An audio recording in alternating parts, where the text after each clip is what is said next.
बिस्मिल्लाहिर्रहमानिर्रहीम। अस्सलामु अलैकुम।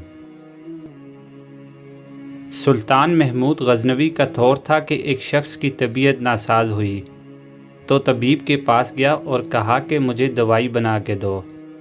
तबीब ने कहा कि दवाई के लिए जो चीज़ें दरकार हैं सब हैं सिवाय शहद के। तुम अगर शहद कहीं से ला दो तो मैं दवाई तैयार करके देता हूँ। इत्तेफाक से शहद का मौसम नहीं था। इस शख्स ने हकीम से एक डब्बा लिया और चला गया। लोगों के दरवाजे खटखटाने लगा मगर हर जगह से मायूसी हुई। जब मसला हल न हुआ तो वो महमूद गज़नवी के दरबार में हाज़िर हुआ और दरवाज़े पर दस्तक दी। वहाँ अयाज़ ने दरवाज़ा खोला और दस्तक देने वाले की रोदात सुनी। इसने वो छोटी सी डबिया दी और कहा कि मुझे इसमें शहद चाहिए। अयाज़ ने कहा कि आप तशरीफ़ रखिए, मैं बादशाह से पूछ कर बताता हूँ। अयाज़ वो डबिया लेकर बादशाह के सामने हाज़िर हुआ और अर्ज़ की कि बादशाह सलामत, एक साहिल को शहद की ज़रूरत है।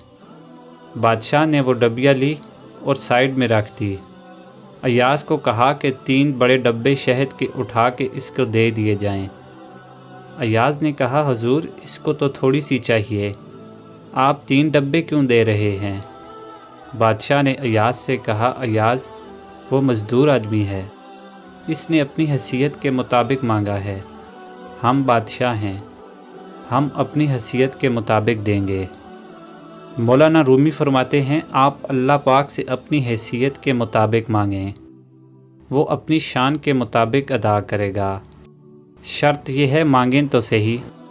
अल्लाह ताला से दुआ है कि अल्लाह ताला हमें अपने सिवा किसी का मोहताज ना बनाए। आमीन। मज़ीद इस्लामिक और इन्फॉर्मेटिव वीडियोज़ देखने के लिए चैनल को सब्सक्राइब और वीडियो को लाइक कीजिए। शुक्रिया।